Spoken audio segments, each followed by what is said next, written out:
আপনাদের রকমারি রান্না খেতে ইচ্ছে করলে ইউটিউবে গিয়ে লিখুন চন্দ্রিমার রান্নাঘর আর সাবস্ক্রাইব করে রাখুন আমার চ্যানেল। আমার নতুন নতুন রান্নার আপডেট সবার আগে পেতে বেল নোটিফিকেশনটা অন করতে ভুলবেন না যেন। আজকে তৈরি করব বাঙালিয়ানা ছোলার ডাল। পুরো আমরা বাঙালিরা যেমন একটু মিষ্টি মিষ্টি ছোলার ডালটা নারকেল দিয়ে পছন্দ করি, ঠিক সেই ছোলার ডালটাই আজকে রান্না করব। আমাদের যে কোনো অনুষ্ঠানেই কিন্তু রান্না হয় মুগের ডাল আর ছোলার ডাল। নিরামিষ রান্নাতে পড়ে ছোলার ডালটা, আর মাছের মাথা দিয়ে পড়ে মুগের ডালটা। তো ছোলার ডালটা আজকে আমি তৈরি করছি নিরামিষভাবে। এই ছোলার ডালটা খেতে গেলে লাগবে তার সাথে লুচি, পরোটা, রুটি বা ভাত দিয়েও খাওয়া যায়।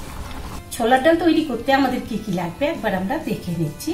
ফোড়নের জন্য লাগবে জিরা 1 চামচ, দারচিনি 1 টুকরো, এলাচ 4টে, তেজপাতা 2টো, 4টে শুকনো লঙ্কা, 2টো কাঁচা লঙ্কা, আর লাগবে হিং।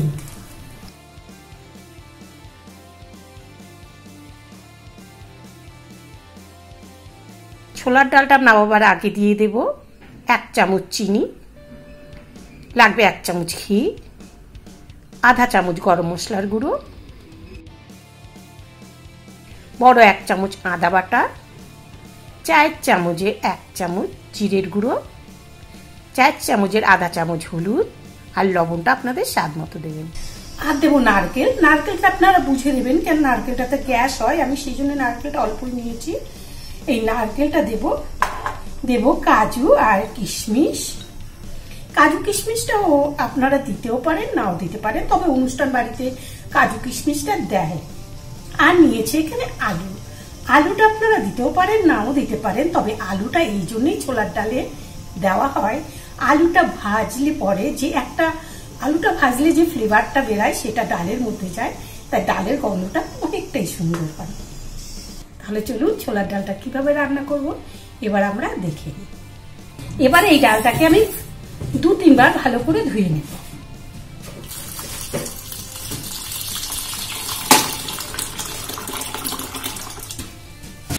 ছোলার ডালটা ধোয়া হয়ে গেলে এবার এটাকে ঢেকে রাখবো 2 ঘন্টার জন্য। এখানে 1 কাপ ছোলার ডাল নিয়েছিলাম। 2 ঘন্টা ভেজাবার পরে ডালটা এই রকম হয়েছে। এবার ডালটা আমি প্রেসার কুকারে দিয়ে দিচ্ছি,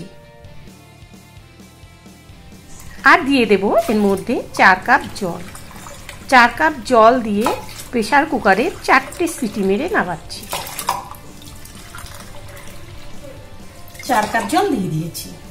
এর মধ্যে কাঁচা লঙ্কা, লবণটা সবসময় আপনারা আপনাদের স্বাদ মতোই দেবেন।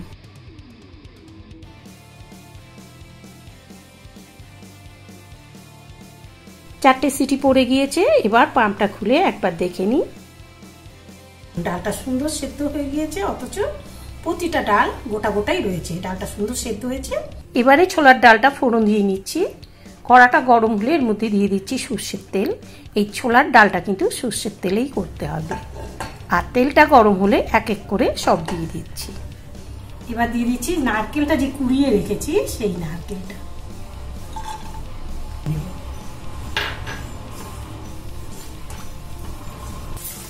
ভাজা হয়ে গিয়েছে, এবার এটাকে আমি নামিয়ে দিচ্ছি।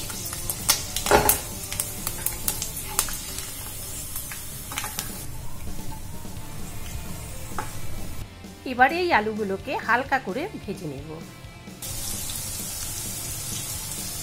আর ওপর দিয়ে ছড়িয়ে দেব আলুর পরিমাপে সামান্য লবণ। প্রায় মিনিট খানেক ভাজার পরে এবারে আলুগুলোকে একটা পাত্রে তুলে নেব,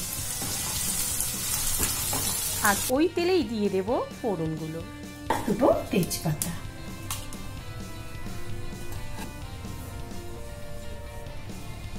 দিয়ে দিচ্ছি দারচিনি, এলাচের মুখটা ফেলে রেখেছি, 4টে এলাচ, এখানে একটা এলাচ, 4টে এলাচ দিয়ে দিলাম।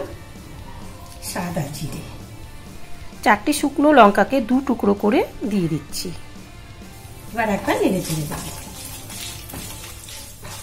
আর দিয়ে দিচ্ছি হিং। হিংটা খুব বেশি দেবো না, তাহলে ভীষণ গন্ধ হয়ে যাবে। খুব সামান্য হিং দিয়ে দিলাম। হলুদটা দিয়ে দেব।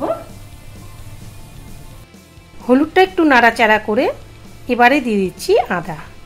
আদাটাও একটু নাড়াচাড়া করে এবারে দিয়ে দিচ্ছি জিরের গুঁড়ো। আর জিরের গুঁড়োটা একটু নেড়ে এবার দিয়ে দিচ্ছি কয়েক চামচ জল। বারবারই নেড়ে দিয়েছি কারণ যেন মশলাটা পুড়ে না যায়। এবারে গ্যাসে ফ্লেমটা লো রেখে মশলাটাকে ভেজে নেব 2 মিনিটের মতো। যখন দেখব ভাজা ভাজা সুন্দর একটা গন্ধ বেরিয়ে আসছে আর এই পাশ দিয়ে তেল দেখা যাচ্ছে, তখন বুঝতে হবে মশলাটা সঠিক কষানো হয়ে গিয়েছে।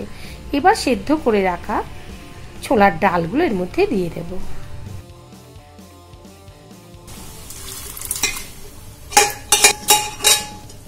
সবটা ডাল দিয়ে দিলাম। এখন একবার লবণটাকে চেক করে নেব, লবণটা সঠিক হয়েছে কিনা। চাইলে এই সময়ই লবণ দিয়ে দিতে হবে।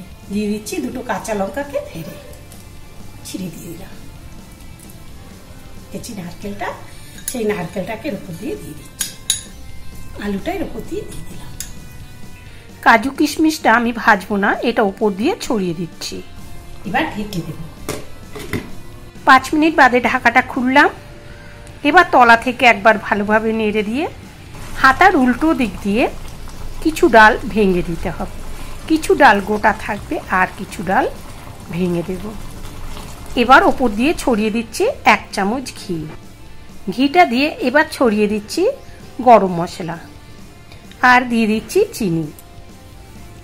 আপনারা যদি মিষ্টি পছন্দ করেন তাহলে আর একটু মিষ্টি দিয়ে দিতে পারেন, কারণ ছোলার ডালটা খেতে দেখবেন একটু মিষ্টি হয়। দেখুন ডালটা প্রতিটা সেদ্ধ হয়েছে, অথচ প্রতিটা ডাল গোটা গোটা রয়েছে। এবারে একবার ভালোভাবে নেড়েচেড়ে আরও 1 মিনিট ফুটিয়ে নিয়ে গ্যাসের ফ্লেম অফ করে দেব।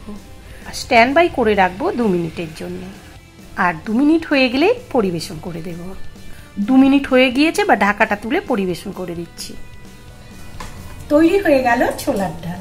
আমার ভিডিওটা যদি আপনাদের কাছে ভালো লেগে থাকে, যে বন্ধুরা এখনো আমার চ্যানেলকে সাবস্ক্রাইব করেননি, আমার চ্যানেলকে সাবস্ক্রাইব করুন, লাইক করুন, বন্ধুদের সাথে শেয়ার করুন। আর এই ভিডিও নিয়ে যদি আপনাদের কোনো সাজেশন থাকে বা প্রশ্ন থাকে তাহলে কিন্তু ডেসক্রিপশন বক্সে লিখতে ভুল করবেন না। আর যদি কোনো রেসিপি রিকোয়েস্ট থাকে তাহলেও লিখে জানাবেন। আবার দেখা হবে পরের ভিডিওর সাথে। আর চলি, ভালো খান, সুস্থ থাকুন।